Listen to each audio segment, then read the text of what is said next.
Welcome back to Curse of Radiance, where we're using the Pathfinder 2nd Edition rule set to play through the old-school Forgotten Realms adventure, Curse of the Azure Bonds.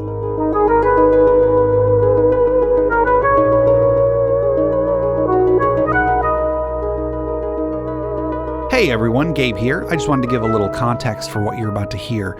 Back when Jay left the campaign after the Zhentarim arc, it really threw everything we had planned up in the air.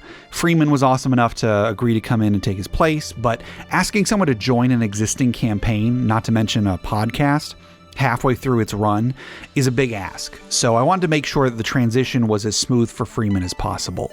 The plan from the start was that he was going to be playing as Benjil, so we moved things around to ease him into the campaign and make sure that he was a good fit for the group. So the two-part adventure you're about to hear was the very first thing we recorded with him. I had him stat up an early version of Benjil, and I ran a short little mini-adventure for Benjil, Fennec, and Ildana, so everyone could get a feel for the group dynamics and such. It wasn't necessarily planned to go out to the public, so we were a bit more relaxed with the recording, and there's some character things that the players hadn't quite settled on at the time. But this is a neat peek into an early version of certain things. This adventure also isn't technically canonical. It would have taken place kind of in the middle of the first episode of Chapter 6, between when Benjil wakes up and when the party travels to Hillsfar, but I still stuck in a few Easter eggs here and there to connect it to the main campaign for anyone who wants that to be the case. Also, I was referring to this adventure internally as the beach episode, a little joke about when a TV show will have an episode where the characters go to the beach as a way to make an episode that isn't really connected to the rest of the show, but was an easy and cheap way to get the characters out of the studio and on location for a bit. So anyway, enough preamble. I hope you enjoy Curse of Radiance, the beach episode, parts 1 and 2. So, what's going on is you're in Phlan. So just some information for Freeman so that you know what Phlan is. Phlan is a city that's on the edge of the Moonsea. It's a pretty busy city. There's a lot of trade that comes in and out of Phlan. I don't know if your character has ever been to Phlan before. Seems like maybe not if your character is not really from the area. But looking around the city, it seems to be kind of shabby. Kind of like there's a lot of trash everywhere.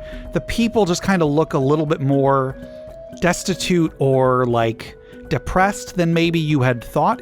Whatever you've heard about Phlan, it seems like it's kind of on some sort of a decline. Okay, question. Yes. Let's assume this is the normal campaign. We're talking about a 2-year difference in the timeline you said? Yes, you have lost about 2 years. I've lost 2 years. Yeah. So would Phlan have been in the same state 2 years ago? No. If you have heard of Phlan, okay. If you have heard of, let's just say, I'm going to say you've heard of Phlan, maybe you've passed through Phlan. It was not this dirty, not this run down 2 years ago. Something is definitely different on a big scale. I'd be inclined to say, if that's the case, then that was like my, for the most recent job that I've done, that is the place I kind of rooted myself to plan. Okay. Went to the job, came back to Phlan through said plan, sunk, something happened, came back. Phlan's not the same anymore. Okay. Yeah, we could even say that like when you fled to the Moonsea, your plan was to get to Phlan and then go somewhere from there. Okay. So yeah, it definitely, it just looks more run down than you remembered. Sure. And I'll say, we'll go over this when we do this, get into this in the actual campaign, but you woke up in a wizard's tower. One of the protectors of the city is a wizard named Shal, and her husband Tarl is is one of the priests of Tyr. Tyr is the main religion in Phlan. Tyr is the god of like justice and such. And they put you up, they get you, there's an inn in town called the Crooked Crown that they get you set up with in fact, Fennec and Ildana are good friends with the owner there. You're given a room there. You can stay as long as you need to get back on your feet. They are also trying to figure out what the heck happened. You were in Shal's tower when you appeared. So Shal has been doing rituals. She's been, casting divinations. She's gotten the other mages, the other mage protectors of Phlan to like put in magic to figure out how you got here and possibly how to send you back? ? Who knows? Also, they're trying to figure out what the heck happened to Torin. But, you know.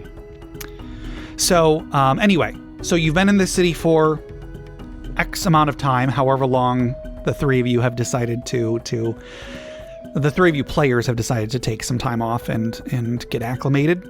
Yeah, at least a week. Yeah. At least. So we're talking post-ritual, choose some time. Sure. Okay. And, you know, I'll say you meet up with Fennec and Ildana from time to time because you are all linked in some way. You all have these tattoos. So you've met up with Fennec and Ildana, and the three of you are just kind of, you know, walking around the town. And the three of you are strolling by the edge of the sea. While you've been taking a little bit of time off, there's been some problems with trade. There's always seems to be some sort of problems with trade in the area.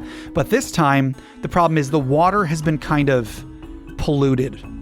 Like, you know, fish have been dying. Like the fishing industry has been kind of suffering for the last few weeks.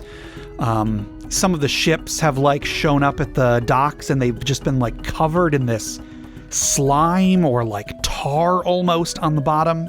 Except not like the good kind of tar that would keep out leaks, just like this stuff that's just weighing down the ships, just stuck to the bottoms. And anyway, the three of you are just kind of walking along, and I would like the three of you to give me perception checks as you are walking along the beach. How do I play a Magus? Oh no! Oh, God. Where's I'm not ready. It's on the left side of your character sheet. Always. 9. Did Gabe tell you about me correcting you I on did. that? We get to rest, don't we? Yes, you are all fully rested. I just listened to that episode and I was like, oh, you silly rubes. As per the usual, I have a decent perception and I am not going to notice anything. Yeah. 20 for Fennec. How it goes. It's a sweet 33. Okay, 33 from And you're asking for perception. Benjil. Yes, 20 from Fennec. Cause I roll like a beast. Oh wow, it's over a 1. I'm 28 impressed. from Ildana. Oh, and Freeman, Congratulations. I think you guys do private roles or like you do like GM roles or whatever. Oh yeah, for we most do stuff. private GM roles. Yeah. We don't. We just roll on the open. Yeah. I but, assumed. Yeah. You know. The reason we stopped doing the reason we went that way is because we could not stop Scott from going whoa whenever a natural 20 was rolled. I understand that. We have also had that problem, but I mean, in editing, I can always just move that back a little bit until after the main person has reacted first. So that's not a huge concern of mine. It was too much. It didn't even need to be a natural 20. It could be anything he thought was good or bad. Yeah. So the three of you are walking along the beach, and it's a bit chilly. You know, it's like late November, early December, something like that. And Ildana, something catches your eye out in the water. You know, the waters are kind of choppy, and you know there's ships going to and fro. But in particular, you look out there, and you start to see shapes rising up out of the water and coming towards the shore. Not just any shapes, though. At first glance, it looks like maybe these are really big crabs. Like, I'm talking like large size category crabs. Oh. But as they get out of the water and they start coming towards you and the rest of the town, you realize they aren't crabs, or at least part of them is maybe crabs, but each one is kind of a unique amalgamation of different sea creature limbs and humanoid limbs stitched together into some vaguely humanoid shape. You see human arms, human legs, you see shark fins, you see shark mouths coming off where like a leg would be, you see crab legs, you see an armored carapace of some sort, like some sort of shell. Each one of these is some unique, cobbled together combination of parts, and they are rising out of the water and coming towards you, and whatever this is cannot be good. Okay, Ildana, first thing, you know, mother's with her, so she pulls mother first, and Mother's the bow. begins shouting a warning to everybody to, get away from the area. And she begins pointing frantically at, whatever it is so that the civilians can run. And she's looking for a place. Where's a good place where I can get a nice vantage point, That's a good question. We're going to go into initiative in a moment, but there's a few rocks on the shore. There's like a broken wagon nearby that you could probably climb on top of and see a little bit better. But we're going to go ahead and go into initiative. One thing's for sure is we have crabs. Yes. Oh, and I'm sorry, Benjil, you got higher than Ildana, actually. So, Benjil, you also... I did. You also see this. Sorry, I thought you had rolled lower for some reason. That's fucking cool. That's the fucking coolest hidden dice roll ever. That is cool. What did I do? It's your dice have just question marks, and I think that's cool as hell. I didn't realize I was doing secret rolls. Yeah, it's not showing us what you rolled. It's just showing us the result. Yeah. Oh. And that's just that cool. is really cool. I like that a lot. Cool. I have it set to public rolls. I had them all. It's probably a new thing on the module or something. I mean, yeah, maybe whatever it is. Because I did make you update everything recently. Whatever the case, that's how it's going to be, I guess. So, so when this encounter starts, we're going to go with the enemy leader on a 33, followed by Benjil also on a 33, and then 3 of these amalgamation monsters. Then Ildana, 1 more of the monsters, Fennec, and then 1 more. So this encounter starts. Benjil and Ildana, you see these things start to rise up out of the water. And then you see 1 additional creature not like the rest of them. I mean, sort of. She does sort of look like.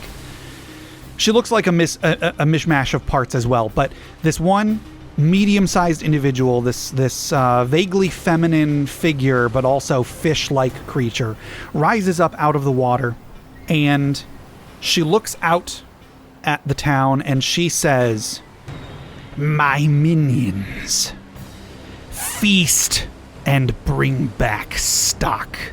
Sorry, darling, we're all full up on freaky fish creatures. I hear water deep's low, though. Ildana. Give me a will save. But I don't want it. Please. This is gonna suck. I mean, it might. Please. It might not. I will save. Fingers crossed. Oh, shit, 30. Okay. That is a success. Not the worst. So, this woman, question mark, looks at you from the water. She makes eye contact with you. And as you hear her calling out to her minions to go and eat and retrieve stock, she looks you in the eyes, and you feel this wave of emotion as everything feels futile. You feel for a brief moment like everything is worthless. There is no point in doing anything. You should just lay down and let whatever happened to you happen to you. However, then it passes a moment later. But for a round, you are stupefied 1. Okay. Your head is just kind of reeling from. You've still got these thoughts of futility going through your head, but you're fighting to push them off. Okay. And I think that is going to be her turn. Next up is Benjil. She doesn't move and cast her crazy witch spell? You didn't see any sort of spell casting. Is just basically this gaze that she used on Ildana. Damn it. Gazes and auras are the bane of my existence. Oh boy, you may not enjoy the rest of this. Well, I should say more clearly, they're the bane of my existence as a GM, as I forget how they work all the time. Gotcha. Well, I know how they work. I just forget to use them. Yeah. I will delay. Okay. Ooh. That being said, I do feel like I have to ask: is my weapon out? Probably not. We were on a leisurely stroll. Probably not. I mean, it's up to you if you want to say that you just walk around with your weapon out because you're uncertain about stuff. Seems whatever. Ridiculous. If you want to, that's I'm not going to be a huge stickler about that in most cases. Fair enough. But we were on a leisurely stroll. I feel like it's out set up. So my weapon is away, but I am. My hand is now on the hilt, but I am assessing the situation. I'm waiting to see what happens. Okay. I delay. So you delay. Next up is one of these creatures. This creature is going to move. Yes, get closer. Wait, is it too late to change my mind? I mean, no. Sorry, no, it is not. Do you want to take your turn? No, you said yes. I meant yes, you can do that. You meant no problem, but Correct. yeah, I'm going to cast a spell. Okay. I'm going to cast Blur upon myself. So you get slightly out of focus. Which basically for a minute will make me concealed. And then I am going to, after casting a spell, I'm going to enter Arcane Cascade. Okay. Nice self-setup. So immediately getting ready. I believe it's force damage automatically unless there's something else specified. So bam, that's on me. I don't even draw my sword yet. I just defensive spell, get into a ready position, and I'm ready to be attacked. Okay. I'm going to say that you've been kind of ready for some kind of a fight ever since you woke up. Mm-hmm. You haven't quite known what you're on edge waiting for, but this is as good of anything to finally be able to do something. So you just jump right into it. Cool. Okay. And as an inexorable iron magus is what I am, I immediately get 5 temp HP for entering Arcane Cascade. Cool. Well, actually, shit. Technically, that's not true. So I'm trying to remember my own class here. I have to have two-handed weapon in my hands, so I don't actually get that. Okay. My weapon is not drawn. I'm trying to keep myself honest here, so I can get used to this. Sure, I appreciate it. So, one of these weird sea creatures comes up out of the water and just begins like crab walking. I guess it begins crab walking towards the three of you. In 2 actions, it gets about 10 feet from Ildana and Benjil, and it raises a spear. It has a spear in one hand. It's got a spear and then like some sort of a shield that might actually just be part of its carapace that's attached to its body, but it's holding it like a shield. It takes its spear and it is going to chuck it at Ildana. A bit of a short distance, but it doesn't have any other way to attack this round. Does a 19 hit you, Ildana? No, not at all. Okay. So it rushes up right in front of you and then uses its momentum to just throw this spear at you, and easily you've been watching this thing make its way up to you. Easily you just dip out of the way for a second and the spear shoots right past you and gets lodged in some of the gravel that's on the ground behind you. Did you try to throw that in slow motion? It says. I'm assuming yes. That was its turn. Next up is I did not. No, it just died from embarrassment. Just died from embarrassment. Womp, womp, womp. So another one of these amalgamation creatures runs up out of the water and then uses all 3 of its actions to dash across and end up within melee range of Fennec.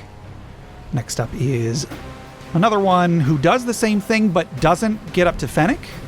Actually looks like he's running into the town. So running past the 3 of you and hopefully out of this encounter. Next up is Ildana. Okay.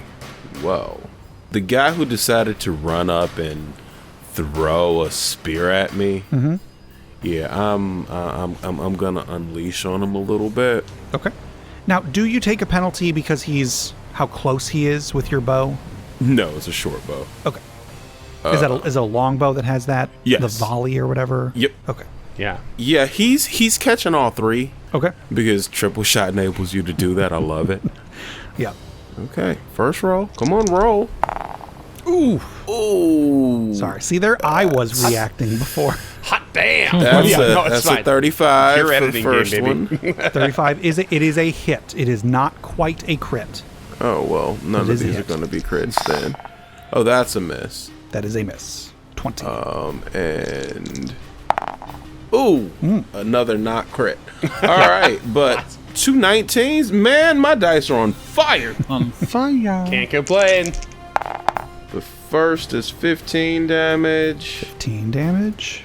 And the second is 20 damage. 20 damage. All right. Nice. So 35. So yeah, you raise your bow and like the lightning that is accompanying each of your arrows, you fire off 3 shots. 2 of them manage to strike true. One of them hits part of his carapace and bounces off. But you see, like, there's a maybe like almost kind of looks like an elven torso that this creature has. One arrow goes straight into the torso, and then you see like a couple maybe like owl bear legs.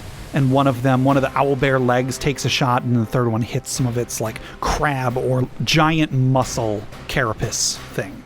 I honestly think the shots were an improvement. I'm going to move back with my last action. How many actions is triple shot? 2. Oh, okay. Yeah, it's a great skill. Cool. Yeah, I'm gonna move all the way back here. Okay. Which is just 10 feet back. Well, 15 feet. Yeah, 15 diagonals. Yeah, and because I'm assuming that this scree right here is rough terrain. That's gravel. Like that's actually easier to walk on than the sand.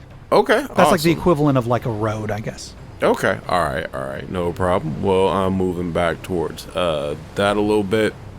Because I don't like things in my face that much. That was disgusting. That makes sense. So that's your turn? Yeah. All right. Next up is one more of the creatures. That one is going to... No, remember he died of embarrassment? No, he did not die of embarrassment. I remember seeing... I was pretty sure he did too. I don't know. Okay, well then his brother showed up too. Don't worry, I will save the family name. He's like, oh no, my friend sucks so bad. So that one is going to. So this next guy is going to. He runs full speed up onto the shore and seems to be going past you into the city. Next up is Fennec. He's trying to go into the city. You can't be allowing that. Can't be allowing that. Well, I was going to do one thing, but now I'm already thinking about fireballs. Yeah. They just came out of the water. They need to dry off anyways, you know? Yeah. I mean, you're doing them a favor, really. Truly. Is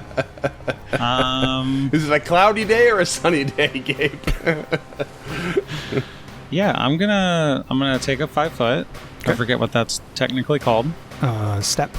And then Fennec shall cast Fireball. All right. Exactly where are you placing it? I am going to place it right here. Oh, shit. Not going to get Ildana. Oh, look at that. Okay. Yeah, perfect. All right. Okay, so they get saves. Yep. Ooh, off Grimace's head, nothing but net. Basic reflex. For a second, I was expecting you to roll something, but I guess you got to roll damage. So, okay, one of them, the one to the south, got a 19 on its reflex save. What is it, DC? Oh, it's 20-something.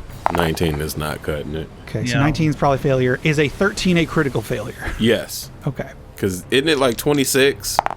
And a 17. No, his is DC 28. Shit, yeah. Oh, okay, so 2 of them critically failed. Yeah, they're both fucked. Oh, boy. Okay. That's not good. Whatever. It is what it is. Well, I mean, it's good for us. I'm here for it. I'm actually a big fan, to be honest. So you rolled damage, and what was the damage? 15? 15. Yeah, so 30 for 2 of them. Pretty sure that will trigger my entropic wheel. Okay. Would you like to give a description for your fireball, or? It is a ball of fire. Fire. So Fennec raises his hands and chants some magic spells as he steps back out of reach of the first guy, fires off a blast of flame. It explodes, and it doesn't immolate the 3 of them, but 2 of them are very, very obviously taken off guard and very, very damaged from it. They all take damage. All of them take damage, but some of them more than others. One of my favorite things about Fireball, when you think about how it looks in compared to the mechanics, is it, like, I always imagine it starts as a really small point, and then just erupts in all directions. You know, it's just like, and like you just can't. It's so hard to avoid because it depends on where you are. Like if we actually used, if people used facing rules, it'd be like you'd be at such disadvantage if it was at your back kind of thing. Yeah. In I don't know if it's explicit in 5th edition, but in 3rd edition, it was explicitly when you cast it, you shot a tiny bead that would travel and then explode at the destination. So like you could even, if you had to shoot it through a hole, stuff, yeah. it would have to be, you know, bigger than the bead, and then you would make an attack roll against the hole to try and get it through. Right. Oh, that's cool. I love that. Yeah. All right, Fennec, that's your turn? Yep, as the fire damage is dealt, my entropic will triggers, and some of that flame filters back into a moat around me. There you go. So you got a little moat of like fire and ice floating around you. Indeed. Cool. Next up is the last of these stitched together creatures who he sees a whole lot of none of his damn going on over there, and he is going to just kind of run past. Ah, damn. Okay. Can we tell which of the three to the north of us took the more damage? Is it obvious? The one to the south is the one that took the least damage. He took full damage. The other two took double damage. Okay. All right, that is the first round. Top of the second round, this woman that has risen out of the sea sees her minions, some of which have taken some amount of damage that she's not a huge fan of, and she decides maybe she needs to get a little bit more involved in this. So she comes up out of the water. She moves across the water in these like tiny little steps. Like I said, she also has like some mismatched parts, but she's got like one fin as a foot and like one foot as a foot, and so she's kind of just making a whole lot of tiny little steps as she moves across the the sand.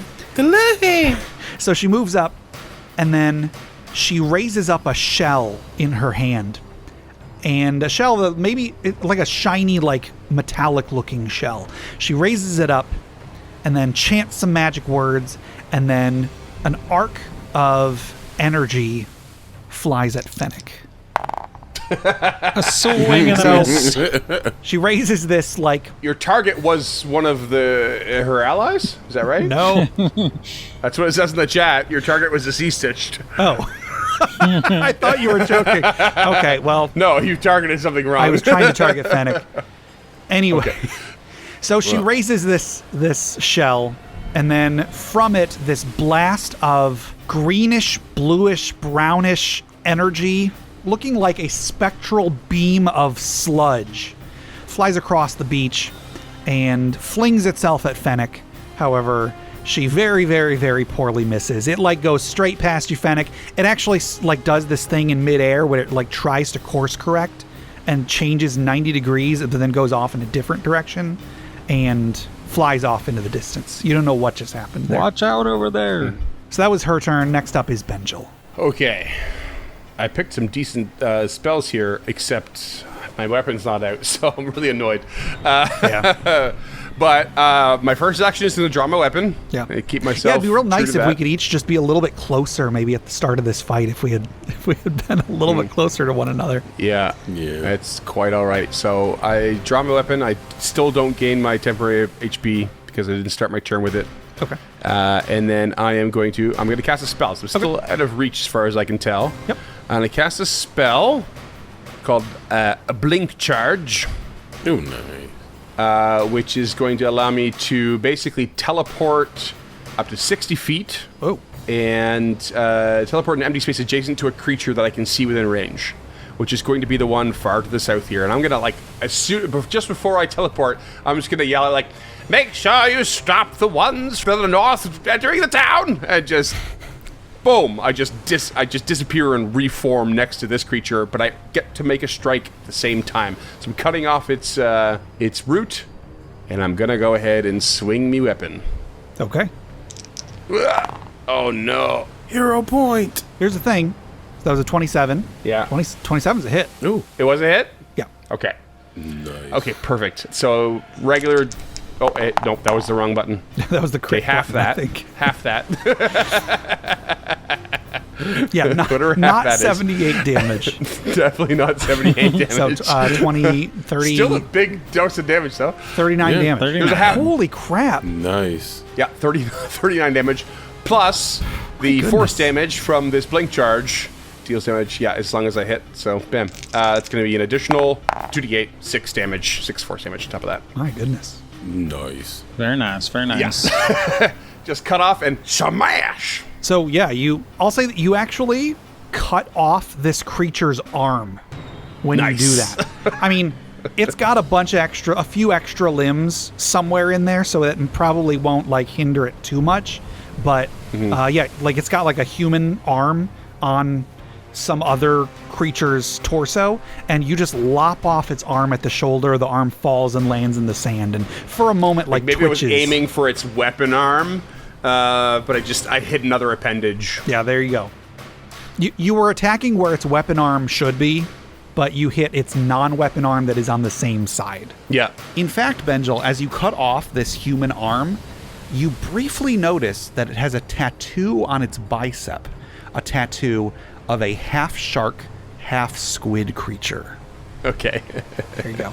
So, yeah, my goodness. So is that a normal attack for you, or was there a bunch of extra stank on that? It is with that beast-ass weapon you gave me. My goodness. All right. Yeah, that's a good amount of damage. So yeah, 3d12 plus 7 plus Arcane Cascade, which I entered right away. okay. Which is 4 damage, yeah.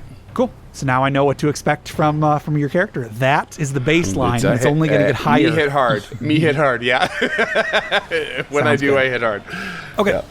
So next up is the I've been calling them sea-stitched in my head. So the sea-stitched that threw its spear at Ildana earlier gets his turn.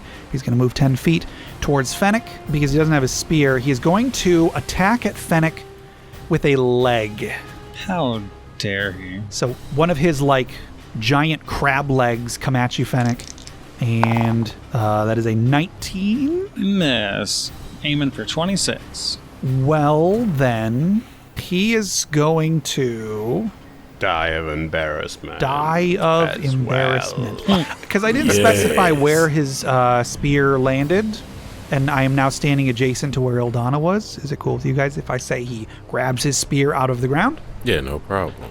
As long as it costs you an action. Yeah. Cost him an action, so Hell yeah. he runs up, his giant crab leg swings over at Fennec. As he does so, Fennec, it almost looks like part of it has some part that was about to try to grab onto you, but he missed too poorly. And then with one of his humanoid arms, just reaches over and grabs a spear and grabs his spear out of the ground. Okay. And he now has his spear back. So that is his turn. Next up is one of the sea-stitched that the one that took the regular amount of damage from the fireball is going to similarly make a little step towards Fennec and swing at you with a leg. They're really trying to get a leg up on me. No. Actually, no. This one is going to attack you with his spear. Just want to say that me blinking to the south to attack was a calculated risk. I didn't abandon you. I knew there was. I knew you might get flanked. So the first time that you ever fought with this new companion, Benjil, he just abandoned you. As he went away, you heard him say something about you have to deal with all of them, and then he Freaking loser. ran away to the south. He said, beach off time, and he disappeared. No, I'm gonna beat you off. So, Fennec, a spear comes at you. Oh, okay. And it hits. That is a natural 20. So, almost max damage. Oh no. Yeah. Okay. So here's what happens. This sea-stitched runs up on you, or sort of hops forward. So you're actually being flanked. I didn't even take that into account, but it doesn't matter because he got a natural 20. And he stabs into you with this spear, and he actually catches a good chunk of flesh. The spear is kind of lodged in you for a moment, and he uses as part of this was a 2-action attack. As part of this, you're stuck on the end of this spear, and he swings you around to the other side of him and actually slams you into part of his shell. So he just moved you to a different square adjacent to him as part of this attack, and then you took extra damage because he swung you around and then slammed you into part of his hard carapace. Just straight up start with a finisher, bro. Aw, I think that's cute. He volunteered to die first. Gabe, may I? Does it have a reposition effect, basically? It says they move the target to any space adjacent to themselves and deal an additional X amount of damage.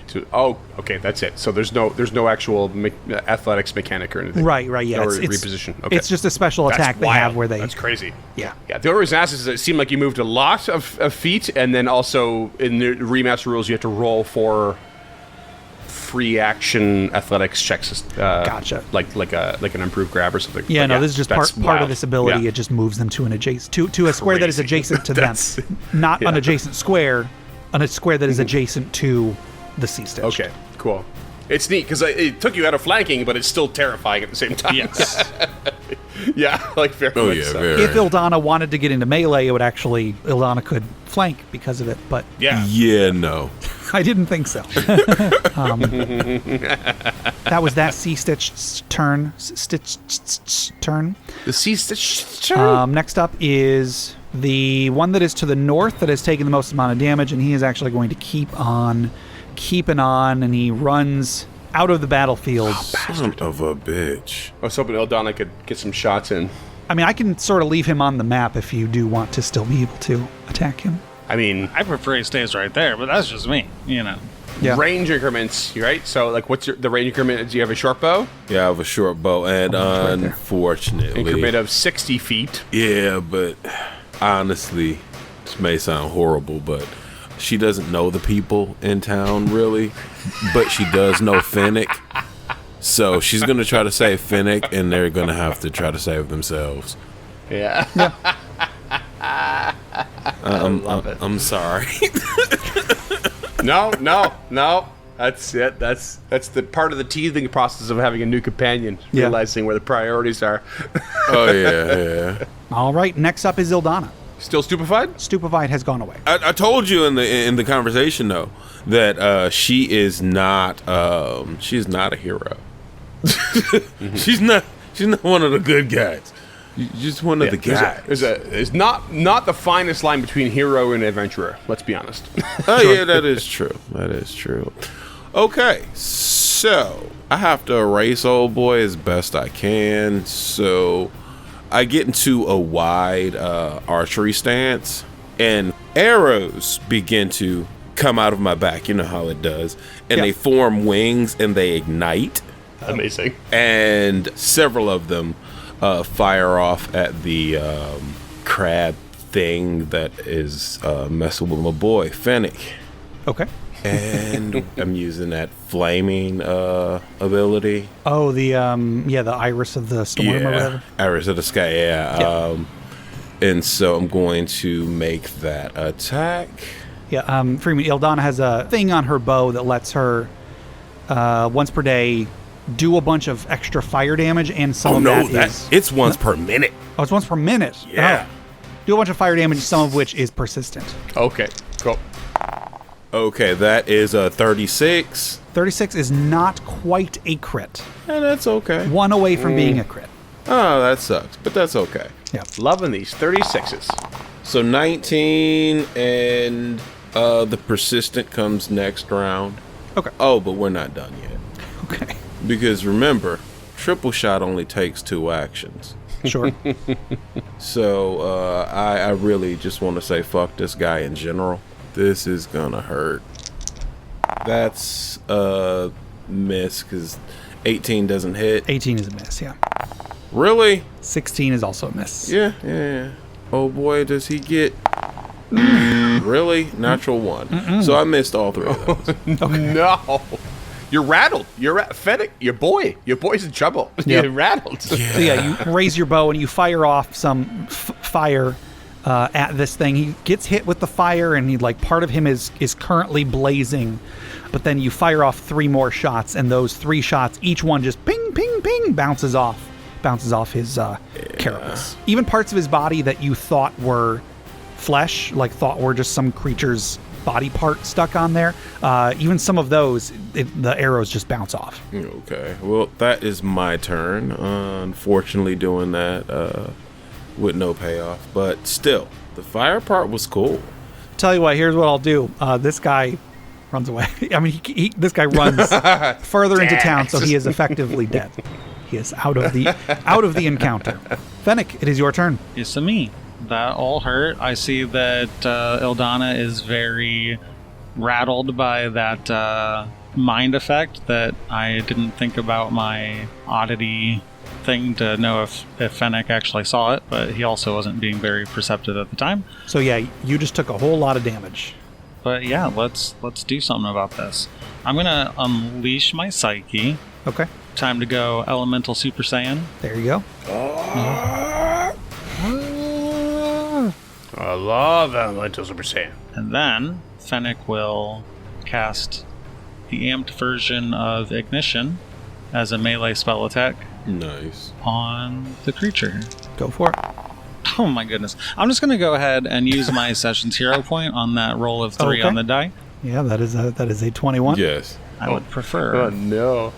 to hit with it. That would be cool. It would be nice. It would be nice if you hit. How about a 34? Oh my goodness! On my Okay, that's much better. 34 is a hit. On my screen, it was on a 3, and then it tipped over onto the 16. Oh, no. Man.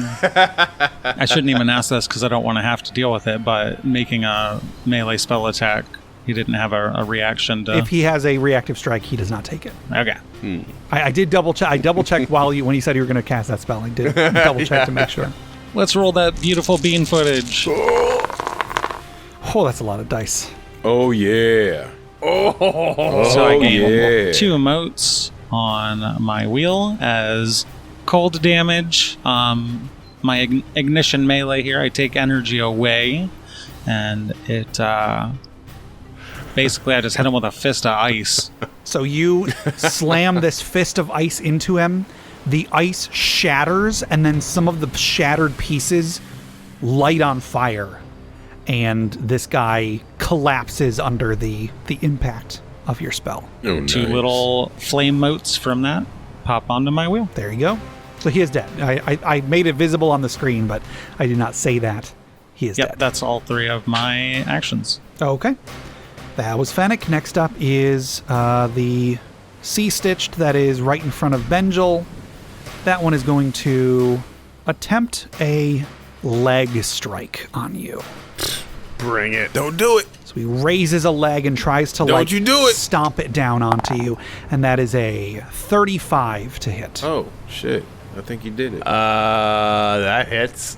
Is that a crit?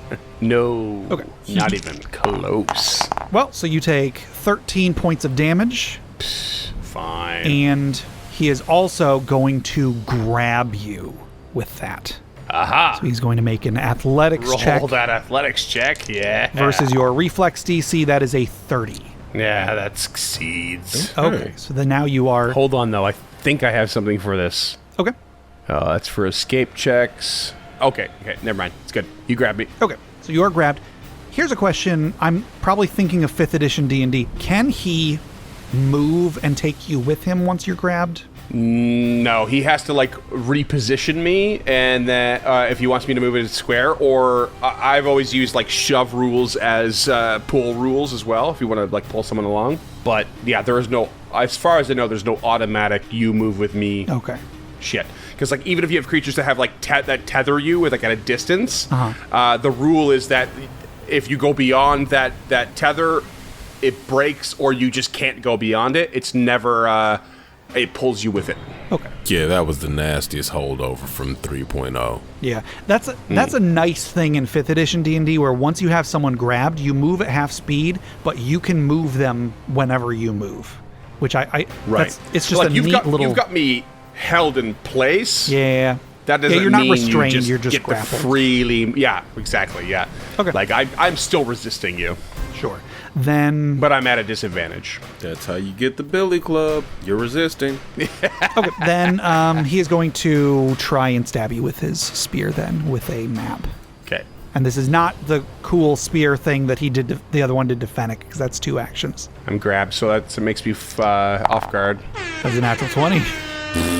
So he hits you. Again, he doesn't do the thing that he did to Fennec, so he's not going to be quite as much damage, but it is still critical damage, so you take... I really feel for the villagers now, because they're getting slaughtered. Yeah, you take 30 points of damage. Okay. So he raised up a crab leg, slammed it down on you, and is like grabbing onto you, and then with one of his human arms stabs into you. Since he's held you in place, he's got a really good vantage, and he just stabs into you for a ton of damage with his spear. And that is his turn. Next up, top of the round, is that woman that just never quite seems close enough to do what she wants to do. She is now close enough She is going to cast a spell. Ildana and Fennec, give me a will save. Oh shit! Natural one. Okay.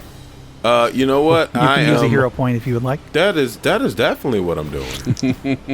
A 2? Are you fucking serious? My goodness. No. Do I know if that is a mental effect, if it's something that has the mental trait? Yes. Well, it does. Okay. I mean, is that something that you would have to, like, do you have to know, or is it just you have a resistance or whatever? I do need to know for the resistance. It's just oddity identification, though. When you become aware of a magical effect or see a spell being cast, you can immediately determine if it twists the mind. Oh, okay, yeah, you can. It is a mental effect. As far as if you wanted to identify the spell, though, it does not appear to be occult or arcane. No worries. Okay, I need to make that will save. So if you want to identify it, you would have to use something you're probably not proficient in. 20. So that is a failure. So, Fennec, you are frightened 2. Oh, no. Ildana is frightened 3 and fleeing. Crap. Yeah. Oh shit. Fear is the mind killer. That is not good. Was that like a gaze attack as well, or No, this one was a regular spell. She walked up and she started casting. spell? Okay. So yeah, that's not good at all. That is her turn. Benjil, do you what spell schools do you have access to? Arcane. Okay. Arcane tradition. Yeah. You guys don't have a divine caster anymore? No. Well, Benjil, it is your turn. So you saw this fish woman walk up a little bit further. She is now standing beside one of these sea stitched, and then she begins chanting, raising up her metallic shell, and then she speaks like these horrid sounding words into the air, and you see Fennec and Ildana both get overcome with some sort of frightening force, and it looks like Ildana is about to start booking it. Okay. Can I ask, when I did teleport down here and strike this creature, how's it looking after that hit? It is bloodied, I'll say that much. Okay. So below half. Yeah. I will devastating spell strike. Okay. Which, in case it comes up, Gabe, when I spell strike, it does provoke reactive strikes. Okay. If he has a reactive strike, he doesn't use one. Sure. The subordinate actions are cast a spell first and then strike. So it is an actual cast a spell action. Okay. Which means I provoke, and so rolls on in with that, and I am going to use, I think I'm going to use Acid Splash with this. So, rolling my strike to hit first. Oh no. That is a natural. Natural nice. 20. This is going to be ridiculous. Okay, Yeah. So critical damage from the sword. That's much lower than the last accidental press. 46 points of damage. Yep. And the spell itself will also, I'm going to do 13 acid damage, plus 2 splash damage, plus the devastating spell strike itself does another 5 splash damage. So that's 7 splash damage total. Plus it is now, if it's still alive, taking 3 persistent acid damage. It is not. It's not alive. Dead. Okay. It is dead. It is not still alive. That's what matters unalived. most. Yeah. Yep. And in fact, I think it was a lot more than that. So, okay, big ol' smash on this thing, and there's just this spew of acid just comes out of the blade as I swing it in this big motion, just melts parts of it off in this big ridiculous motion, which makes me ungrabbed. Correct. Yes, correct. You feel its grip loosen on you as whatever limb it was holding you with is no longer. It just melts away. Yeah. Arcane Cascade, I think, stays the same for damage, or does it automatically change after I've used a spell strike to the new type of damage? I thought it changed, but I could be wrong. We can look into that for next time. Yeah, I'll look into that for next time. In any case, that's 2 actions, and I will one more action cast another big spell called Time Jump. Oh. I am running out of spells fast. And basically I leap forward for a few seconds of time, so everything stops for a moment. And I'll spend 1 action, spending 2 actions, basically leaping, standing, stepping, or striding. and everything stops until I finish. Wow, okay. Yeah. So I'm going to go ahead and just get next to this crazy sea stitch creature that's fucking us up. And that's the end of my turn. I can't use this spell again. If I had it prepped, if I used it again within the next minute, it would make me stupefied 4 for a minute. Oh, boy.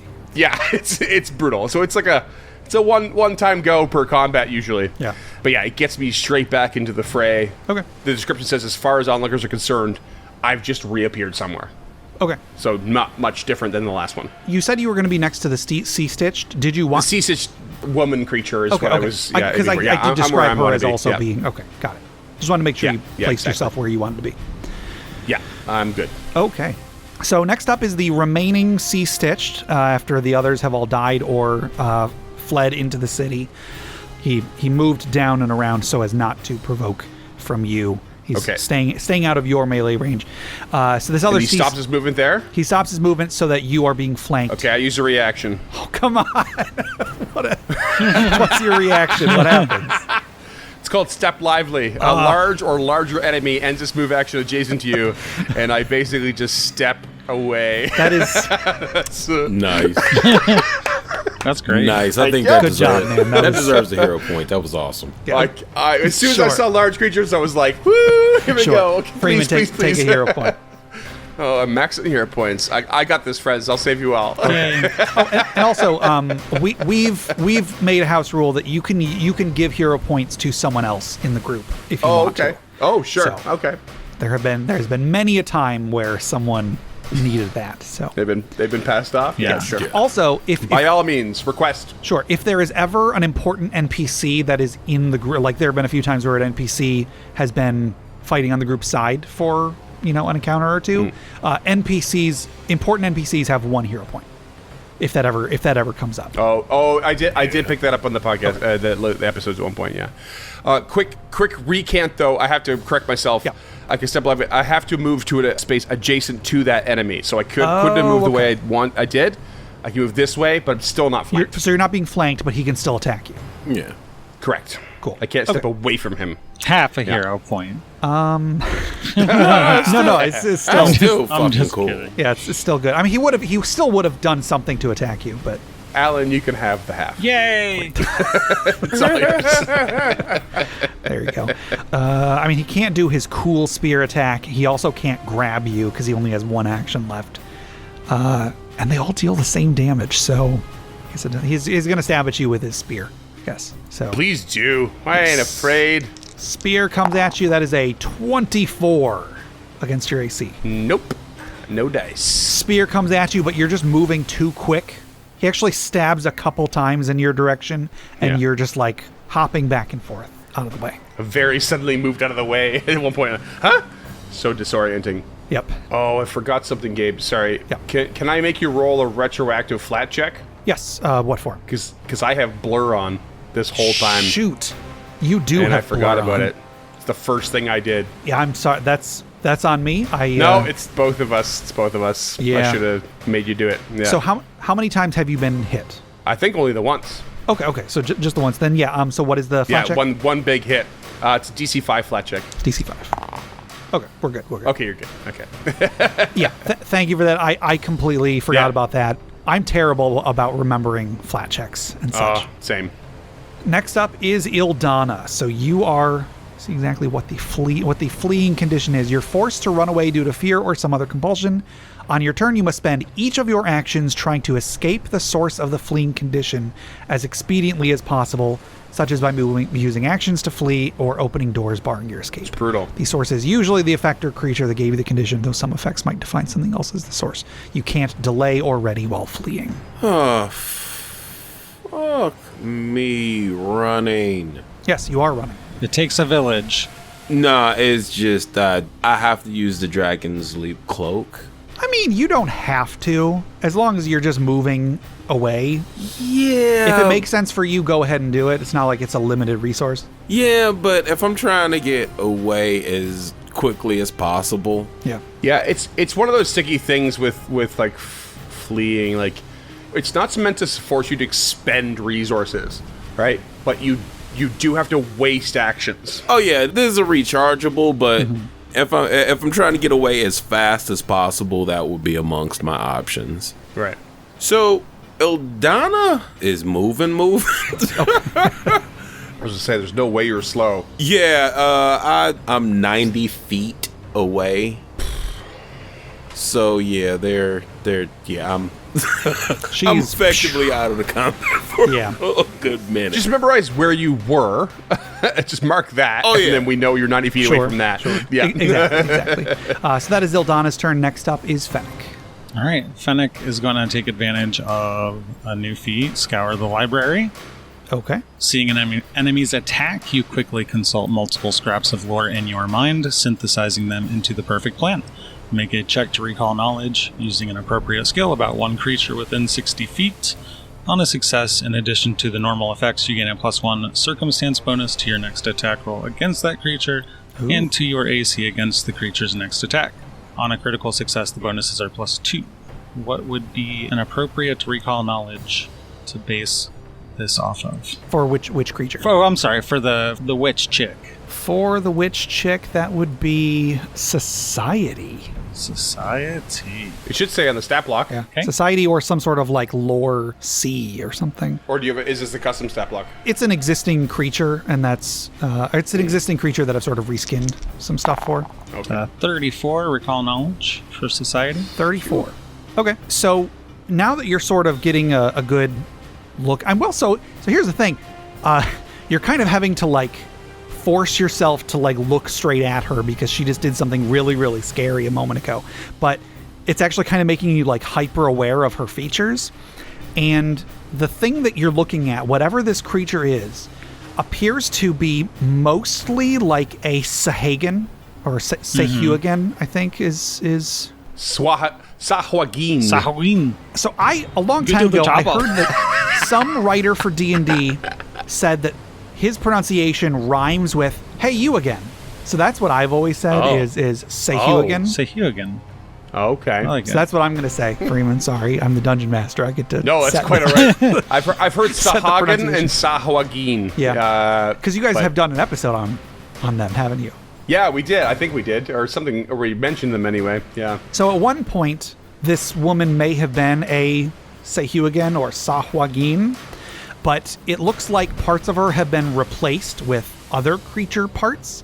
And also, not only that, but parts of her maybe look like they were replaced with metal. Oh. Okay. And she appears to be some kind of like maybe unique creature, but like maybe, I don't know. I don't really know what information to give you about her. I guess my a question I would have with that is just looking at her composition, would there be a weakness, a specific or a more specific weakness? Sure. So actually, I'll mention this to Freeman. Something that we've been doing for doing recall knowledge checks is that when someone succeeds on a recall knowledge check, I'll give, like flavor information about them, story information, and then I'll say that the players can then choose, do they want offenses, defenses, or special abilities. I might have even gotten this from what you guys were doing in Stemming the Tide at the beginning, maybe, or maybe I got it from somewhere else. I can't remember. So we follow Cam's rule now, which is basically, you get some story information, but if you succeed, you automatically get the lowest saving throw they have,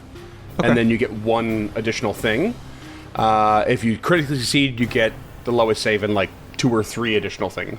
Gotcha. The GM. Nice. But if you succeed, you get the lowest save and then something else. That's how we do it. That's awesome. And the lowest save is kind of what I was going for. Okay. I guess let's figure out, do we want to do that moving forward? Does that sound like a good rule of thumb for how to treat recall knowledge checks? Do we want to discuss it at a later time? Yeah, I think that how we've been doing it's pretty good. Yeah, the lowest thing is actually quite helpful, except for the fact that a lot of creatures actually have a tie between the lowest saves. So the GM just gets to choose between them. Gotcha. So you don't always know if it's actually the lowest, or or how balanced or unbalanced their saves are. Mm-hmm. So it's not like too big a giveaway, and not everyone's built to not every party's built to like attack the will DC if it's low. So it's sometimes it's a bit of a wash. Even doesn't even matter. Gotcha. Indeed. Well, so for now, let's go with what we've been doing, and then we can discuss it later if we want to change something. So Fennec, you wanted defenses? Yes, please. Okay. So its lowest save is Fortitude, which is at a plus 15, and its highest save is Will, which is at a plus 20. Okay. And then AC of 26. Awesome. No resistances that you know of. Okay. And I'm a little fuzzy on, now having made that check, is that an action or is that just a racked my mind? The scour the library? Yeah, for scour the library. It's literally got a 1 action next to it. Yeah. Oh, it's a 1 it action. does have it. I totally missed it for some reason. That's it. You're fired from the podcast. I like how Freeman has the ability to fire people.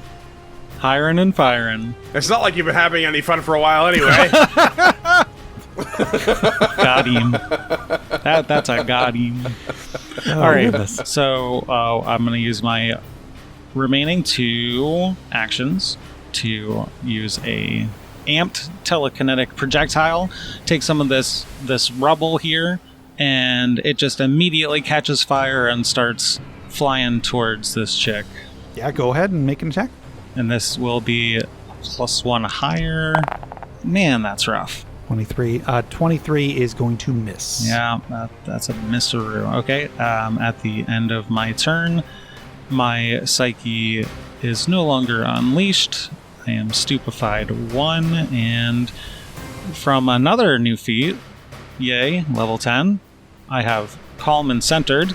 Anytime that I would decrease a frightened or stupefied condition, I decrease it by 2 instead of 1. Oh, okay.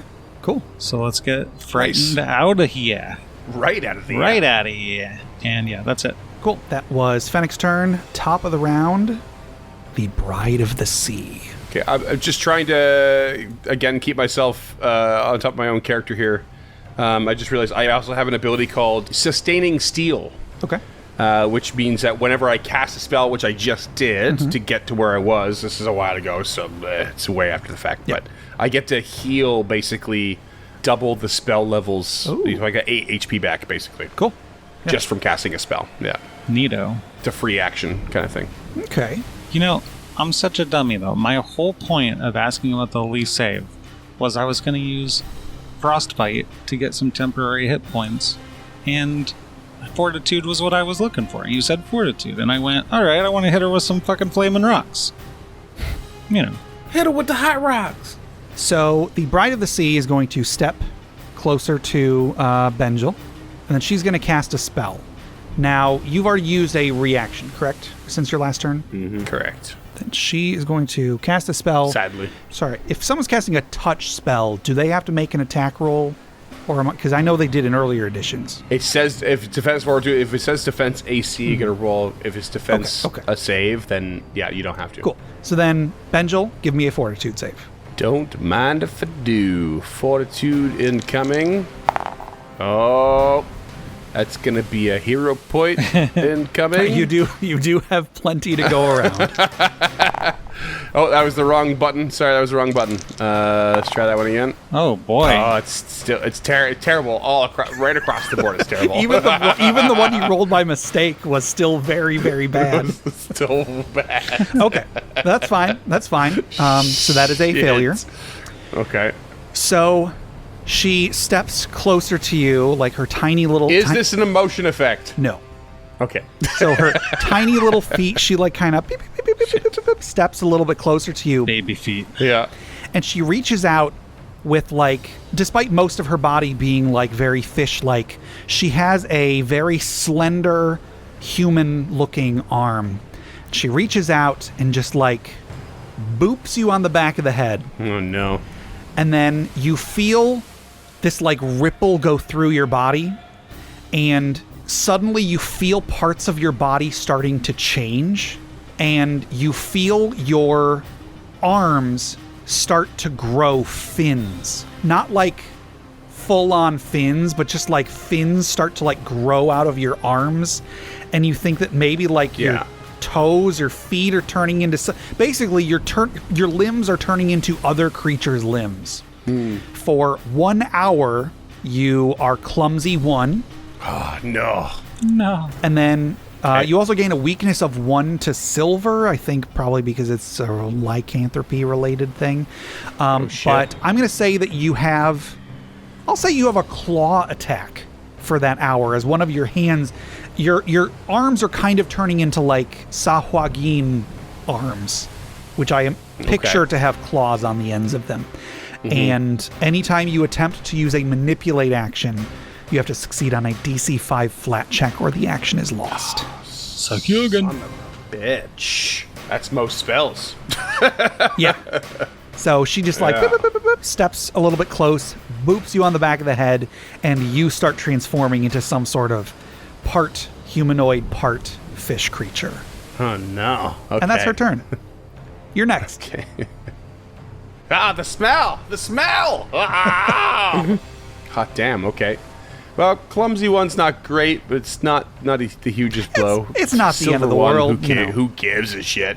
That being said, what I want to do, now I'm flanked. Ah, crap.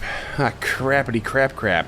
Yeah, crap on a cracker. My spell strike is not recharged, so I think what I want to do is attack Oh, hey. the guy right next to me, maybe. She ended her movement adjacent to you. Do you get to do your movie move? Oh, no, it's got to be larger. Oh, yeah, that's right. Yeah, it's quite specific, yeah. Also, that was a reaction, which I don't think you would have been able which to I do. don't have until now. And sorry, do you have reactive strike? I do. You do. Okay. From the fighter dedication archetype, sure. Yeah. I can get it as a Magus, but I got it through that route instead. Sure. She doesn't know that you can do attack of opportunity. Yeah. It's not like I was like waiting until you had. I was going to do that regardless, but for sure. You know. Yeah. It helped. It worked out that you had already used your reaction. Just the way it worked out. Yeah. Yeah. I see what you're doing there, Gabe. I see what you're doing. Okay, so I am going to. Damn. Okay. I mean, just one of two targets here. I don't think she's been hit. The one that's moved around and I stepped lively, how's he looking? He's kind of looking rough, isn't he? He's taken some damage. He is not bloodied, but he has taken some damage. Okay. I'm more worried about the damage from him than I am about the effects from her, honestly. So I've done some hefty attacks from these guys so far, so. We've done some big hits, yeah. So I'm going to cast my focus spell, which will recharge my spell strike. Okay. It's a one-action thunderous strike. And that is going to be, let's see here. You swing your weapon, make a melee strike with two-handed weapon. Okay, bam. Ooh. 39. 39's a crit, baby. Oh, baby. Okay, crit damage from the sword is going to sweep in at 50 damage. Nice even 50. That is a solid blow, and he collapses under the impact. Okay, he collapses. And there's this big, as I swing down, there's just this massive shattering cone of like sonic boom. Oh my! His shell explodes. Just explodes. He just half of him goes flying back into the water. And with my spell strike recharge, Ildana gets hit by crab chunks. Yeah, they even fly backwards a bit. It's crazy. It's like that time they dynamited that whale on the beach. Oh my goodness! What are you talking about, my mother?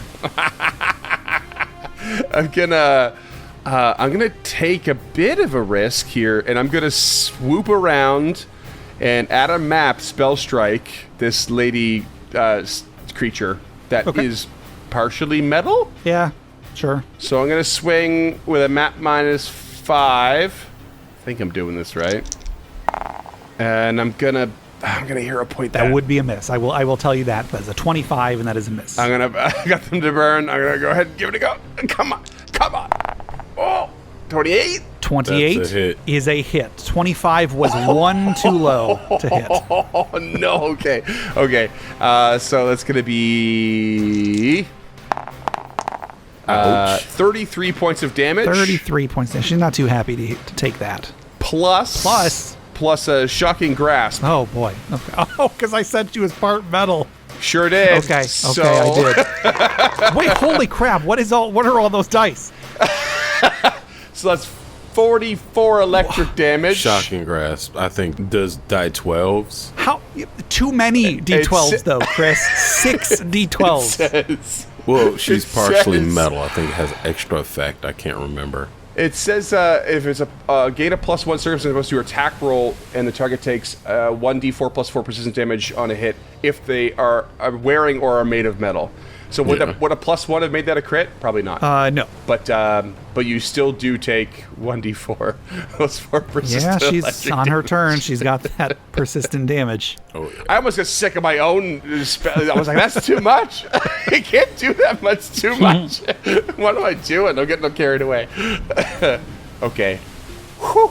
That was a turn. So she is not happy about that. Yeah, imagine not. Not happy about that at all. I'm kind of thrilled. Next is Ildana. So Ildana returns to the battlefield. And only frightened 1 now, Ildana, at the end of this turn, once this turn is over. Okay. So unfortunately, that's all you can do. Yeah, I know. I had to move back. Thankfully, I'm just as fast as my cloak. So Sure. To be fair, does she have to spend all 3 actions coming back? You got lots of range. No, technically no. If you wanted to attack from a little ways If back. you were 1 action back, even, I'm sure you could attack. yeah. Put me 1 minute. What is your speed? 30. So just on the edge of the map. Yep. Yeah, go ahead and make an attack if you would like. You're like running back, trying to knock the arrow. Come on, Pretty get much. it in there, get it in there. Frick. That's gonna be -2. From the distance. Yeah. I only got 60 feet. Oh, 60 feet. So you're good. 55 away. Yeah, that's no Oh crap. no range good? increment on Okay. that. Yeah, you're right. You're right in there. Yeah. Yeah, I'm sorry. You meant I'm legally blind, so counting squares is a task. Oh yeah, no worries. Yeah. Let's see. Firing that old girl. Go for it. Really, Jesus.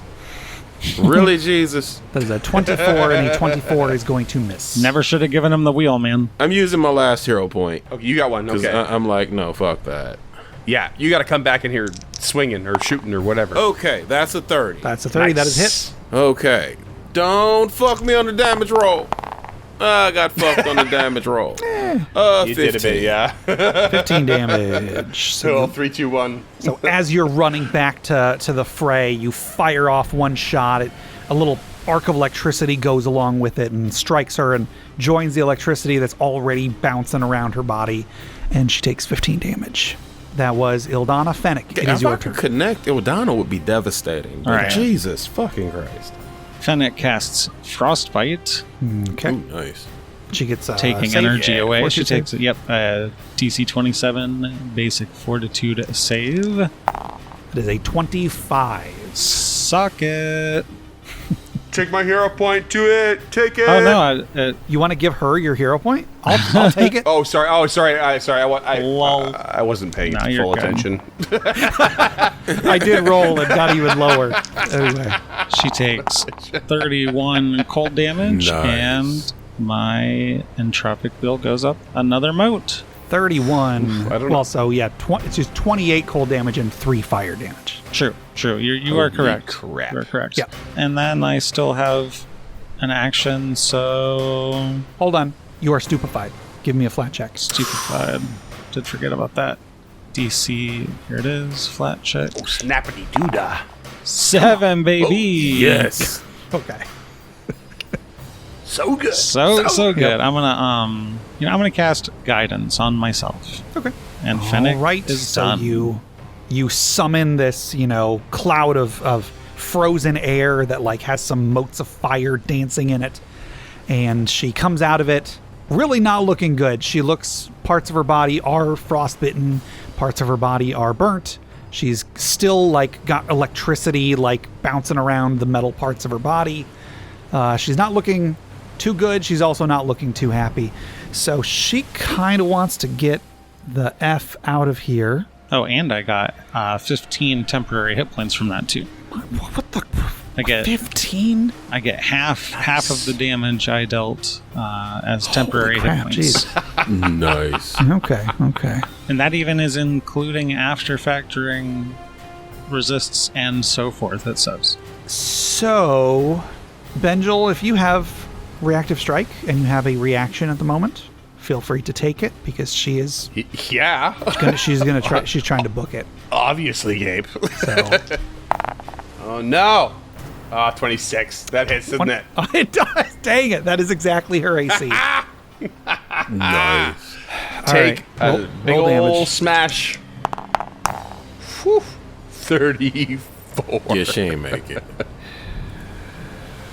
If you would like to describe some sort of a kill, you can. That's fine with me, I guess. I pull my swing just enough to keep her alive and Okay. watch the persistent electricity zap her to death.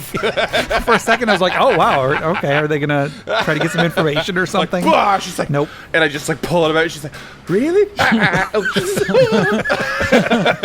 Just dies on the beach. That's great. Yeah. So whatever this creature is collapses. A glint in my eye. Collapses on the beach.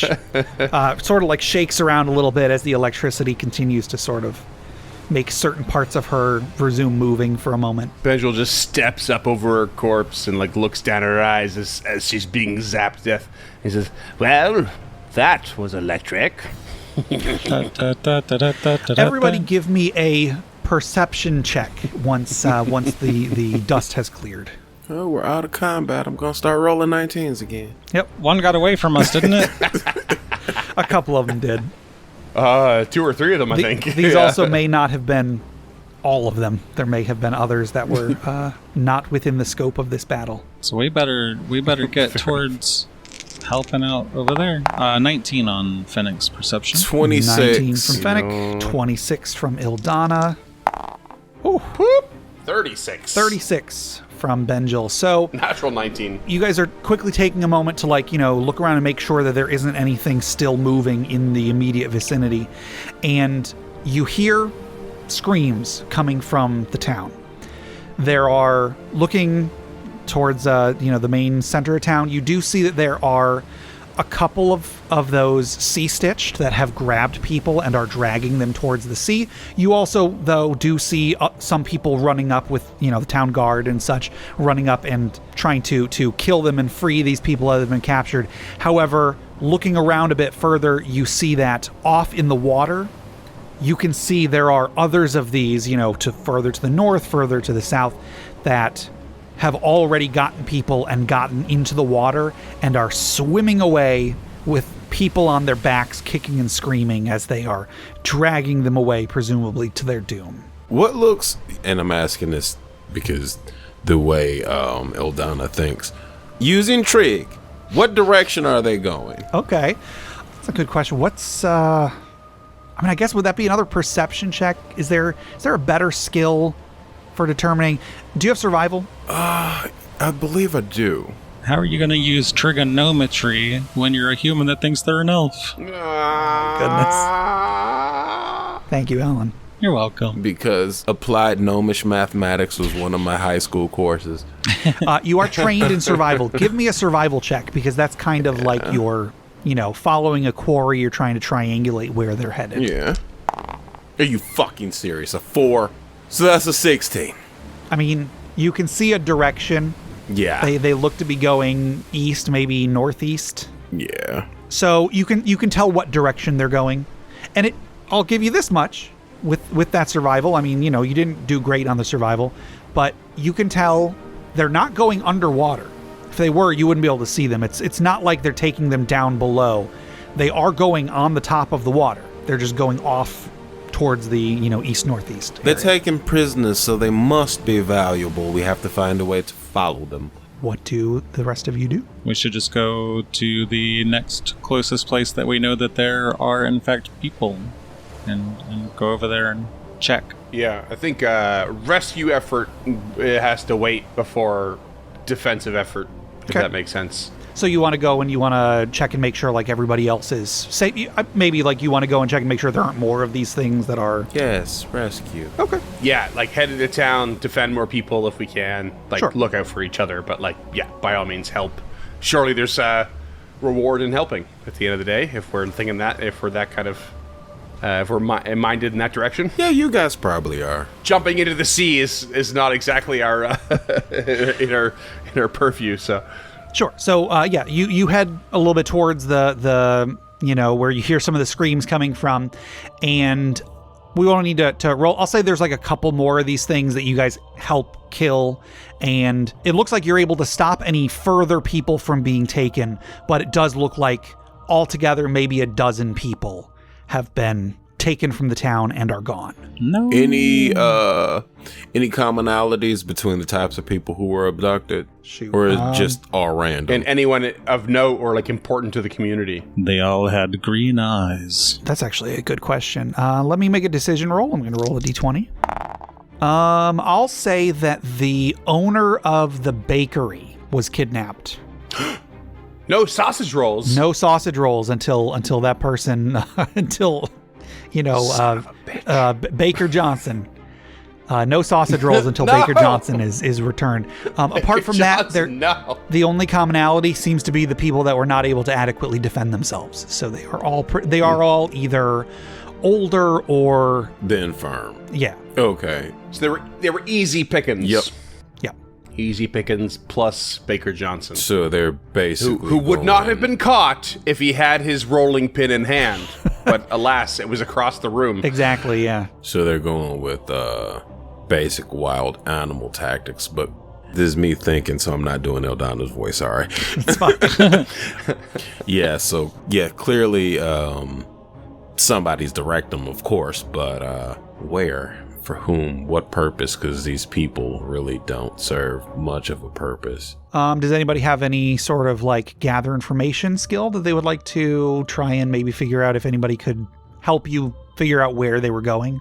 Or anything Yes, like I that? have intimidate. I have the same, yeah. Give me an intimidate. And I can give you a short, parable or saying that'll aid you in intimidating. Yeah, I will. But Fennec, go ahead and aid on your intimidate. You're playing good cop, bad cop is what you're doing. Nat 20 on an age. All right. My intimidation is what is that? 32. It's a 31, and then with Okay, Fennec's A, that would be +3, I think. Oh yeah. You're not playing bad cop, good cop. You're playing bad cop, worst cop. That's what that's funny.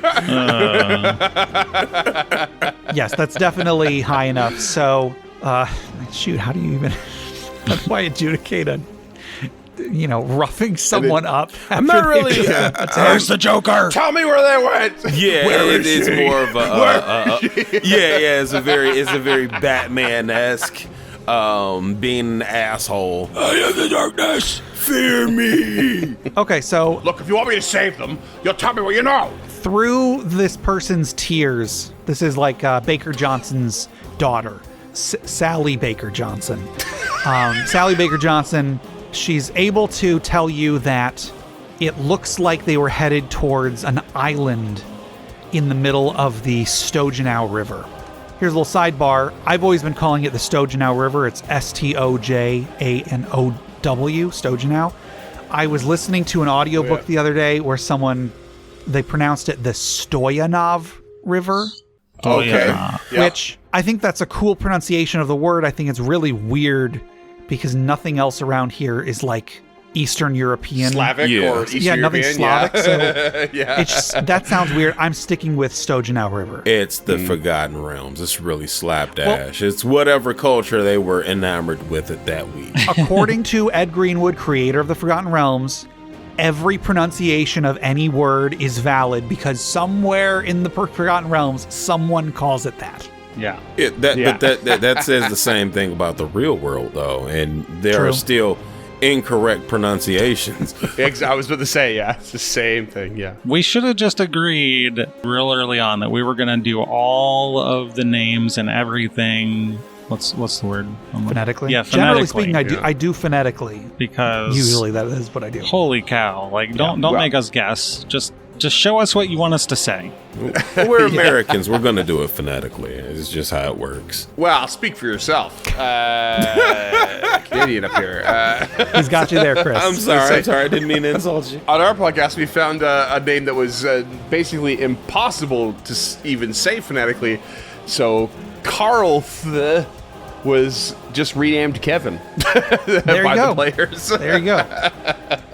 It just occurred to me, I'm actually going to roll a society check, nature check. I'm going to roll a d20 and see if this person knows what is on that island. Oh boy. Yes, okay. they do. Yay. Yes. So you're viciously interrogating Sally Baker Johnson, and she points out the window. All of 7 years old. All of 7 years old. Little Sally Baker Johnson. She wasn't even alive when this happened, but her father has told her about it in like the tales meant to get her to go to bed and not ask questions. She has heard these horror stories. She points out the window, and you can see that off in the distance there's an island that's like in the middle of the major river that's going off to the north. And actually, come to think of it, the beach that you were on would have been on that river, because I'm realizing now that Phlan is on the northern shore of the Moonsea. So it would have been, whatever the case, doesn't matter. There's this island off in the distance that she points out that you can see.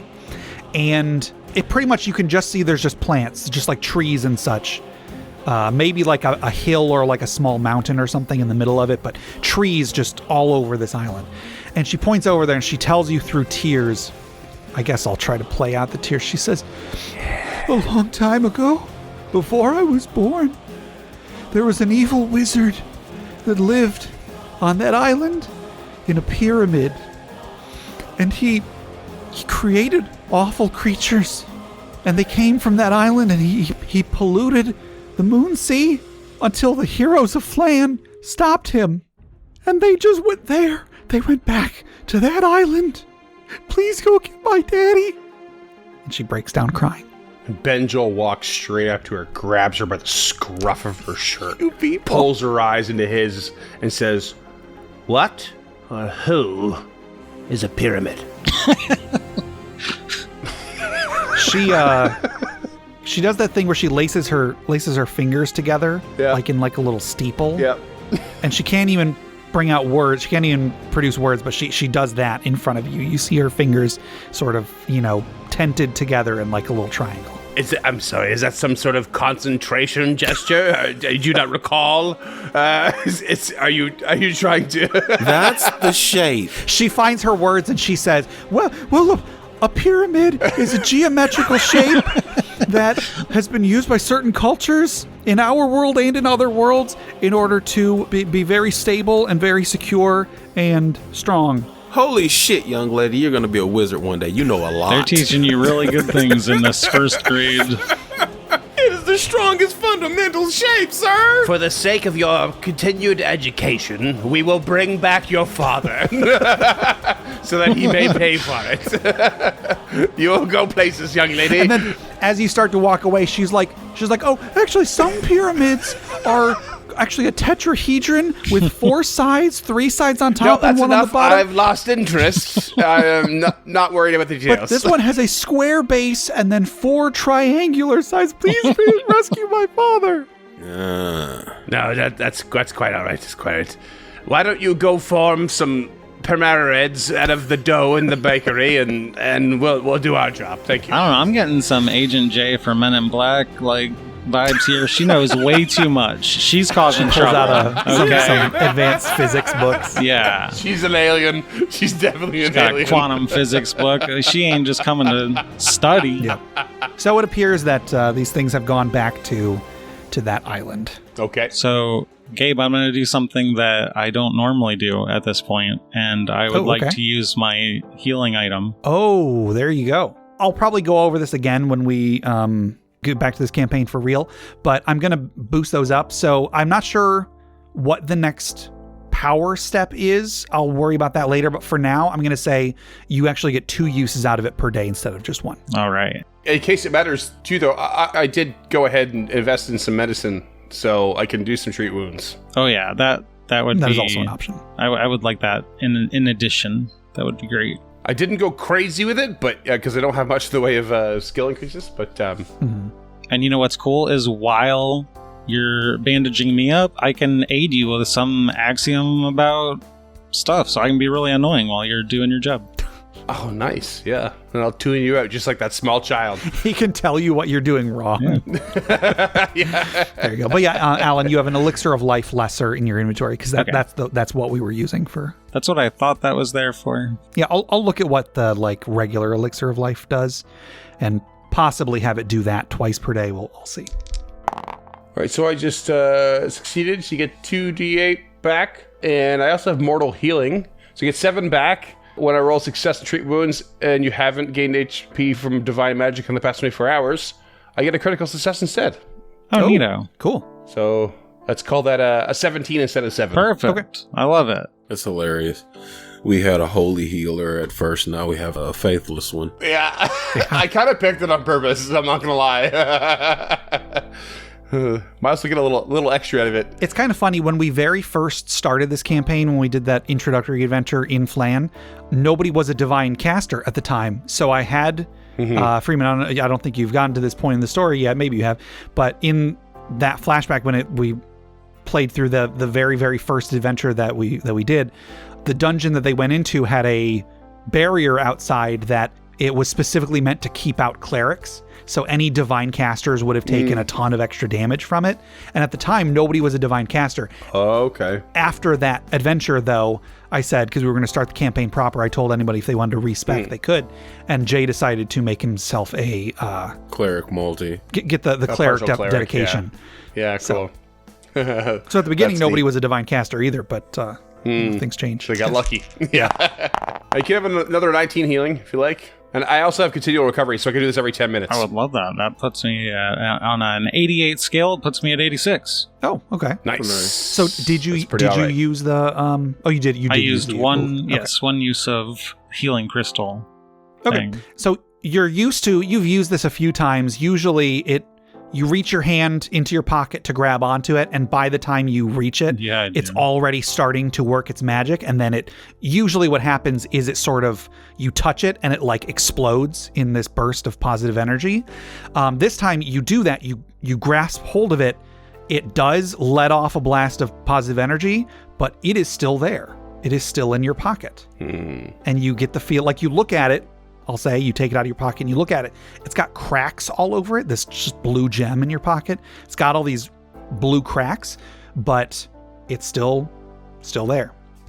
So Freeman, what the players have is it's a piece of there was a blue gem sphere that they found that was originally designed as a trap. If any undead basically passed by it, it would explode in positive energy to damage them. Okay. And then also it was designed in such a way that it would reform over time so that it could be reused as that trap. It was reworked. It was split into 3 pieces and then attuned to each of the 3 PCs so that they could basically activate it on command. It is one single action, and that includes the act of grabbing onto it. Yeah. You don't have to pull it out and then use it. It's just one action to use it. And it basically, you activate the quote-unquote trap, it heals you, and then because it's attuned to you 24 hours later, shows back up. Cool. But now, it can be used twice. Nice. I dig it. Would Fennec be pretty sure that he would in fact get another use out of it without going ahead and for science doing it? You know, we could even say that you've realized this before. Okay. Just this is the first time we've played since we've done it. So Yeah. you get the distinct impression you can use it twice. I was totally willing to do it for science. All right. So you have gotten, patched up. You've been given a potential destination. Everybody seems to be safe. Everybody that is remaining in the city, as far as you can tell. What do you want to do? What are our options for actually getting to this island? You Can we could charter a boat? Can we rent Charter a a rowboat? How far is it? might be able to commandeer a boat. If anybody can cast water walking. We've just partially rescued this town and bullied them a bit. I think they'll let go of a boat. Sure. Yeah, you if, can. If Gabe wants another intimidation check, I'll happily roll it. You can do that. You're not far from the docks, so you can run over and, Yeah. Like, you want us to go save them? Give us the boat. Let's go. Okay. So you run over to the docks and you see there's like a bunch of some people on the docks were attacked too. So people are kind of crowded around the injured, and they're all trying to look around and make sure that nobody is no more of those creatures are coming. They're all kind of muttering amongst themselves. There's a couple boats. There's some people in the vicinity of those boats. What do you do? Ildana yells out, "Are you people idiots? Off the docks! That's the first place they're going to attack." Okay. Meanwhile, Benjil's walking down, looking at some injured guy, and he's like, got like a slightly twisted ankle. I have to lop that off. And then see someone with like a busted knee. You can walk that off. So you're kind of doing like a group coercion. type thing. Yeah. Does anybody have the group coercion feat by any chance? No. Okay. No.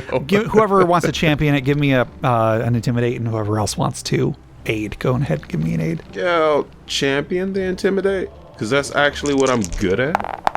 Are you now?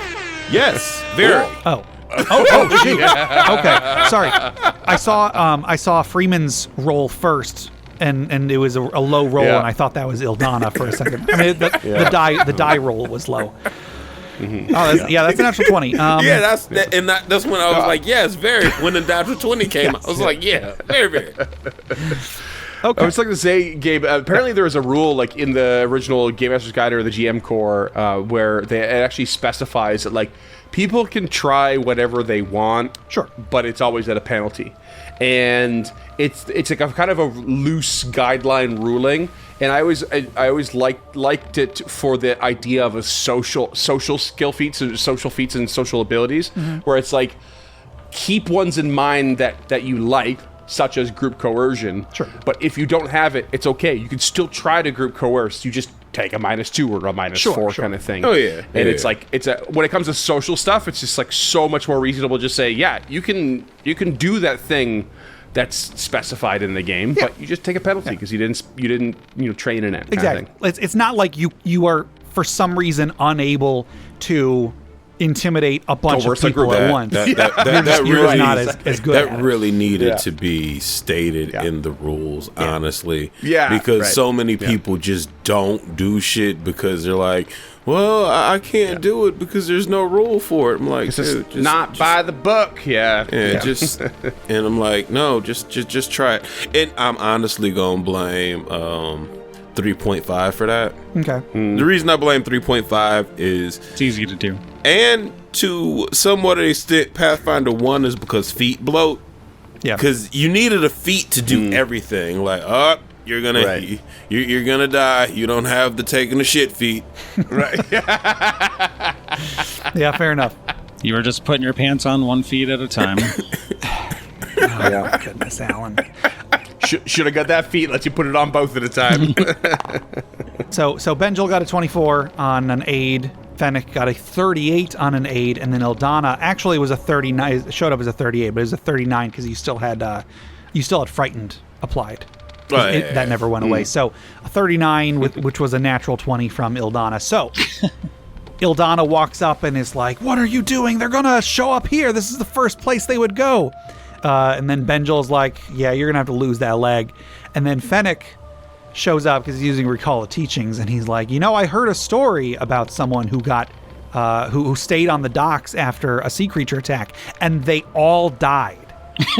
And then all of the people, they hear all of this, and they just start screaming. The person whose leg was going to have to come off, he's grabbing onto his leg and trying to shield it as he hobbles away. Pretty soon, the entire dock is abandoned. There are numerous boats. Small, but I mean, there's small boats and big boats. It's up to you which type of boat you would like to take. Ildana does a curtsy and a flourish with her hands and says, "Gentlemen, take your pick of boats." Any of them got any refreshments on there? Could use a snack or a drink. Let's check. Nope. Darn. It's a 3. Rations it is. Looks like maybe even there were some boats that had some food and drinks in them, but the sea creatures took them. So no, all the boats appear to be barren. Okay. Nobody can turn down those sausage rolls. So anybody know how to do boat stuff? That's the question, isn't it? My job is just beach. I do not know how to boat. I mean, I can row. I could definitely row. I am athletic to the nth degree, despite my small stature. So I think, if were my character intelligent, he is reasonably wise. Maybe that plays into it. I would say pick the sturdiest one that 3 people can man. We need room for people to come back as well. So that's a good point. That's a tough one. So honestly, I don't know which boat's best, but I know we need to bring people back. That's where my intelligence wisdom balance comes in. So anyone else want to weigh in? Ildana suggests that we take is the smallest boat that we can possibly man by ourselves, so we can get there undetected as best as possible. and see what our options are from there. Because don't go too deep into the island, because she's like, listen, we land, we see what we get the lay of the land, and if we have to boogie, we boogie. But is it unreasonable to say we take a few small boats, but we train them behind us? That is, so we're not like a big wide approach. That's not unreasonable at all. We'd probably take some penalties because the drag we'd be getting. Sure, but like I said, I'm a master in athletics, so I think I can row it. Trying to showboat and that towboat. I was going to make a joke that if you just took one small boat, then assuming you are able to rescue all the people and come back, you'll have to figure out, okay, so which do we take with the bag of grain, which one do we take with the chicken, and then which one do we take with the wolf? Oh, that's easy. The hot ones go with Ildana, and the rest Ildana doesn't care about. So see, that all works. All right, so yeah, we can make some rolls just to make sure how well you're able to do this. So what exactly is the plan, and then what skills do you guys think would be best? We are going to lash some of the because there's a dock. It's going to be a fuck ton of rope. Yeah. So we're going to lash like in an almost wedge pattern, so they float out in a wedge. Okay. And try to get like 8 feet of rope between each boat, so they don't go too far, and it'll go it'll go taut rather early, because you don't want slack rope when you're boating. That just invites disaster. Sure. So yeah, that's the wedge pattern, because that'll make us able to cut through the water a little bit better without making a whole bunch of noise. So the goal is stealth, yes. Correct? So I'll need 1 stealth check. Yeah. I'll need an athletics check and a survival. Yeah, and again a survival. Okay. Athletics is mine for sure. I'll roll our stealth right quick. Okay. Okay. Ooh. That's 34. 34 on the stealth. Oh, and that Fennec is 80. I'll roll athletics. 28. Ooh. Oh, no, I rolled real bad. Yeah, but you got to make sure you use your core. Use your core. Come on.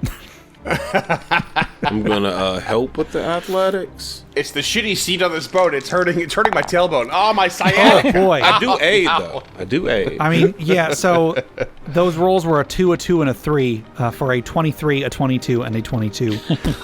We don't make good progress. I'll just ask, Benjil, did you want We've gone to the wrong island. Benjil, did you want to use a hero point or go with the results of that 23 for the athletics? That's my last hero point. I mean, in a little bit behind the scenes, session probably isn't going to be going for too much longer, and you'll restart at 1 next time. Let's go ahead and spend it. Cool, yeah. Cool. Go for it. Yeah. Let's go. Really, Jesus! Never boy. happened. Just clip that one out So of the there. natural one. Okay. You had to pressure me. I thought surely this couldn't go any worse. Oh no, this is Foundry. Has entropy It taught could you always nothing, go worse. child? Well, so that doesn't mean anything like horrible happens. It just means it takes you a lot longer to get there than you thought. Okay. You go for a little while and then you realize that because of how choppy the waves are, how much the direction the waves are, you're actually you went backwards a little bit. You actually lost some ground.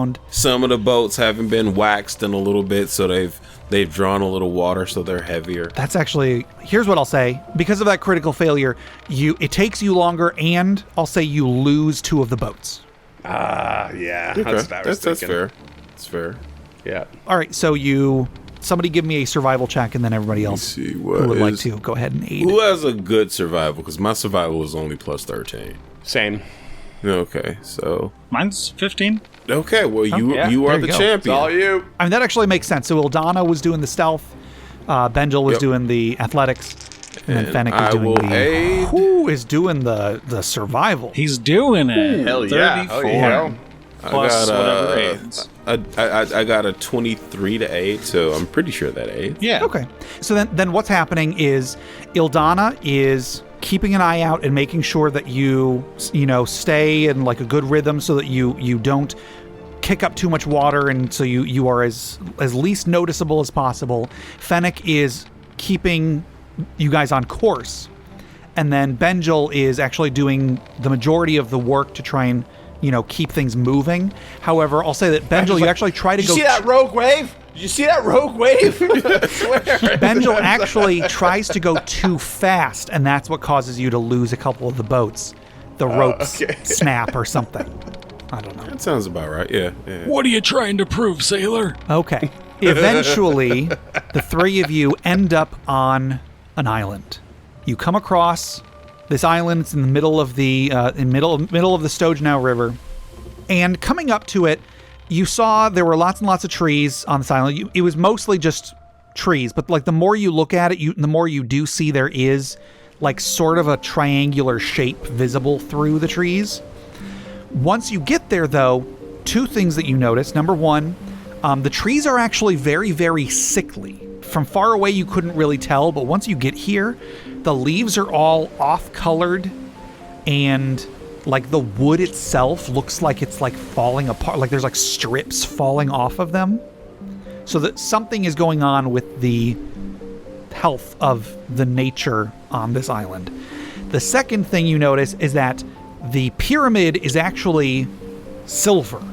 There's like this big metal silver pyramid just plopped in the middle of this island. It looks like all these trees have, sprung up around it. Okay. In what direction is the sun? Is it like bouncing off the silver pyramid and blinding the shit out of us, or what? No, I'm kind of picturing it being overcast, so like it's okay. It's everything is fairly bright, but it's not blinding. Are there any burn markings on any of the trees? Give me a perception check. I'm gonna say this, and I know I say this almost every game, but I fucking hate where perception is located on this character sheet. Yep. 27. 27. Not that you can tell. It doesn't look like this was like a slash and burn operation. Okay. I was just trying to see if the pyramid was like shiny enough that it would just burn. Oh, I see what you're saying. It doesn't look like. Actually, give me a nature check, Ildana. I guess if anybody else also has nature and they want to make a nature check, they can. I'll roll one, but it's all right. 28. Okay. 28 Not from trained. Benjil. Not trained. 21 from Fennec. That is 22. 22. So Benjil, actually, you sort of take a look at some of these plants on here. It almost looks like they've been poisoned. Done. Poisoned, like as in, would I know if it's like the water in the ground is contaminated, or something else? Like they've acquired some sort of disease. That I don't think you would know. It possibly. I mean, that's a possible explanation for it. Just something that these plants have been taking in has been killing them. It looks like. Okay. I turn around to the others and say, "All right, just do your best not to eat any of the dirt around here. It doesn't look like it's good for anything." Listen, I'm an elf, but I am not that elven. And Benjil, You're an elf? I thought you were a human. Yeah, I was about to say. Ildana is a human, as far as you can tell. She looks at you. she looks at you quizzically, like, "What the fuck is wrong with this guy?" You're both humans on your stat blocks. I'm just saying, like, I don't think there's an elf among us. So, Oh, not at all. Ildana's insane. It's okay. Her mom was an elf twice removed from the bow. Yes. So, once you all have had a little bit of time, once you're on this island and can get your bearings, everybody give me a perception check. it's in the same spot as before, Chris. Yep. Correct. 29. 29 from Ildana. Ooh, I'm rolling great. 36 from Benjil. It's just, I hate where it is. It's a fucking skill. Put it where the skills are. No, it's not a skill. It's different. Fennec gets an 18. You all talking about this in the real early parts of this production. I was just listening to it. So, Fennec, you can see that now that you've gotten here, you can see that the sand seems to be disturbed. Like there's been lots of like little spots in the sand where it looks like, I don't know, maybe someone like stuck like a pole or a spear or something, just like all over the sand. Ildana, you can tell that these are footprints of those creatures that you saw with those like sea-stitched with the crab legs and whatever other legs that they've got. Just, you know, the way that they walk. You think that there are tracks kind of going everywhere. Right. Benjil, you can tell that although they kind of have moved around quite a bit everywhere on this island, it looks like recently a bunch of them went in a specific direction towards the edge of the pyramid. All right, so I'm effectively finding a trail. Kind of. Like, I didn't bother with survival just because it's just right in front. You're not really following something. It's just, do you notice it right in front of you? Okay, that makes sense. Seems scattered, but then it leads towards a certain direction if you kind of nail it all down. Yeah, it's less discovering the trail and more pattern recognition. Okay, that's understandable. Right. Ildana is going to move north of our position a little bit. Okay. And she's going to be walking, you know, dragging the boats, you know, by the ropes. Sure. And she's going to beach all of the not permanently beaching. I mean, like you're just gonna pull up so they don't drift away. Yeah, and I'm going to tie the ropes around the trees right here so that they don't go anywhere. Okay. After that, I'm going to try to disguise the boats because. Good job, Ildana. You're so good at beach. That's right. It's the only thing on my job application. That's why I roll one. Let's see. Thievery should do it. All right, that's a 30. That should hide something. Yep. Yeah, you grab some branches that have fallen off because the tree appears to be dying, and there's plenty of them. There's a bunch of them still have sickly leaves on them. You're able to get the boats covered up pretty good. All right. I'll join everybody else. Well, that's taken care of. I have no idea about the rest of the scenario. Do you want to do a perimeter around this pyramid? Suppose we could, but, truth be told, I'm used to just charging in. Yeah, I'll do a perimeter. You stay right here. Okay. Fair enough. All right. We have a trail. We could just go that way. I'm just saying. Yeah, I just want to know if they have other, maybe reinforcements or anything else on this island that might surprise us. Sure, but you also run the risk of alerting them, going to find them. And that is true. A direct route is often the best route, even if you don't know where it's going. I disagree, but since you'll be leading the charge... This has been Benjil's whole career. It's like just an unsubtle thief, just so you know. That's his shtick. Yeah, that's hilarious, because she's a very subtle thief. Yeah. Just the opposite. Just goes in, grabs it, walks out, if possible. The direct route. No. What kind of thief is Fennec? Oh, Fennec is not a thief, really. You know? Yeah, He's a heart stealer. Yeah. Yep. I'm the trickster. he's like the cool stoner that most thieves know. Okay. You know, he's just there and chilling. He's and the fence. Like, He's not the thief. He's the fence. There you go. I'm the lookout. Sure. And a bad one at that. As I'm yelling at them like, hey, don't forget to be quiet. Hey, I think these guys are here.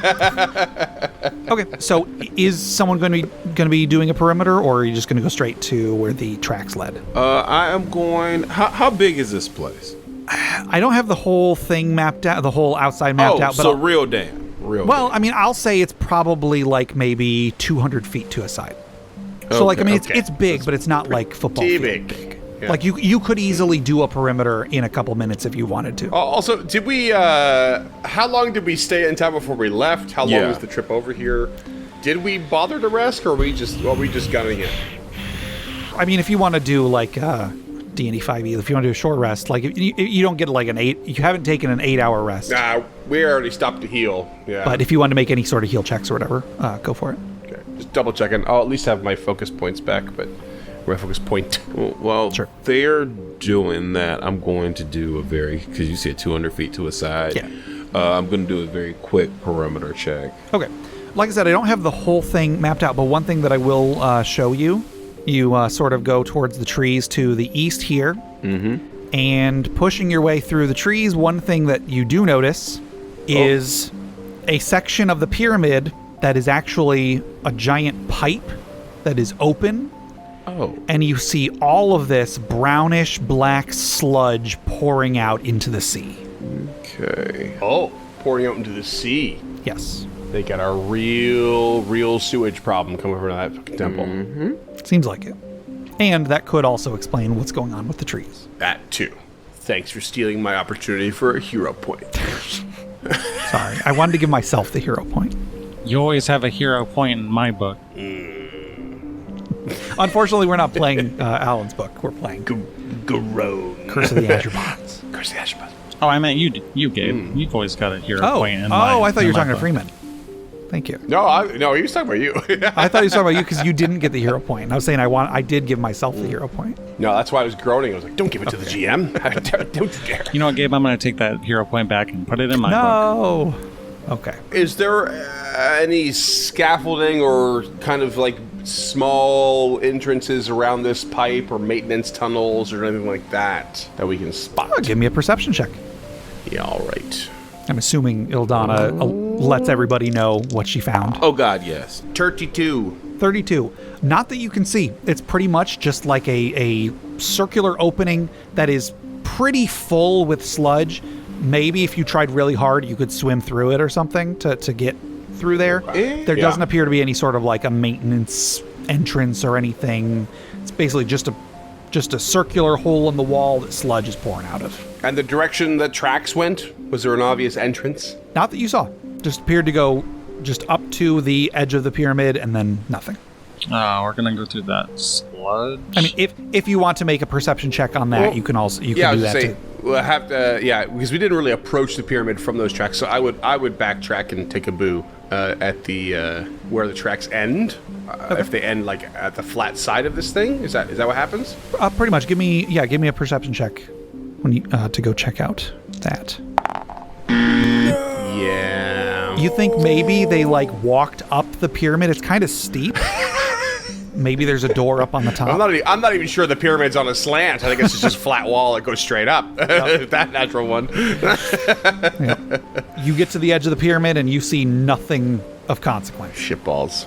How actually sheer or like what's the angle of this pyramid? Is it really steep and difficult to walk up? That's a good question. Give me 1 second. Do we see anything like up on its faces? You don't see anything up on its faces. It pretty much is just, I mean, it's like a rough surface. It's not like perfectly smooth or anything. Okay. But it is about a 51.5 degree slant. Look, I know we're talking about angles, but don't go on a tangent. Oh my goodness, Alan. Nice. Alan, take a hero point. That's That's gotta have your point.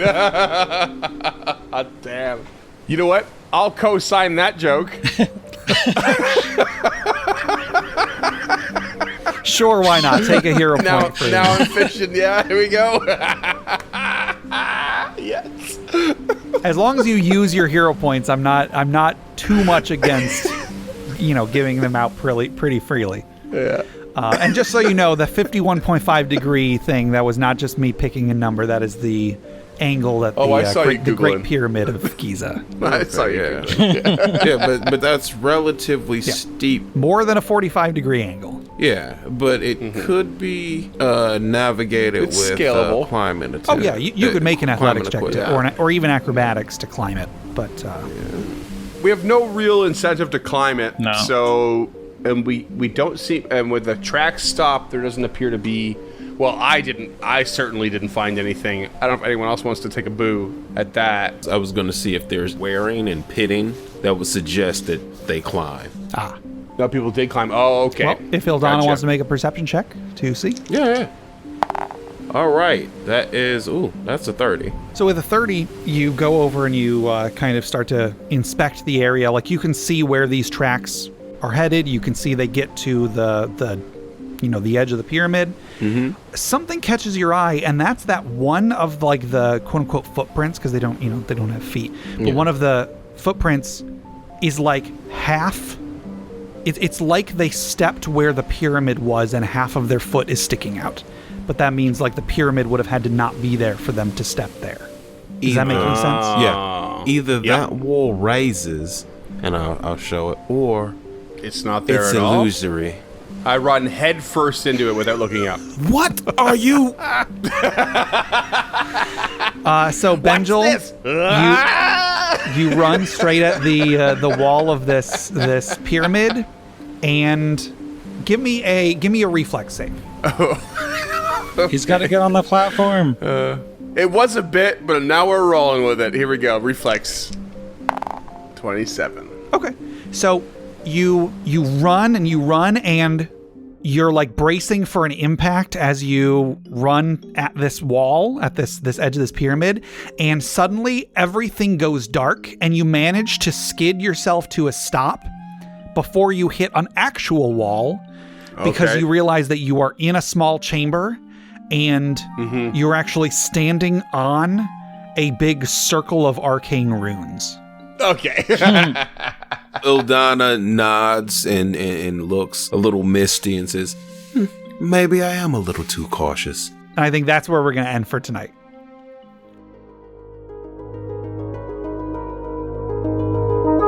Thank you for listening. This has been an episode of Curse of Radiance, presented by Interparty Conflict. Our theme music was Courage Within by Stephen Malin. For full music credits or for show notes, visit our website at interpartyconflict.com. You can contact us all at interpartyconflict@gmail.com or join us on our Discord at bit.ly/interpartydiscord. And if you like what you hear and want to help us out, join our campaign at patreon.com/interpartyconflict. Even $1 a month gets you some bonus content from this and our other shows, and it goes a long way to help us keep the lights on.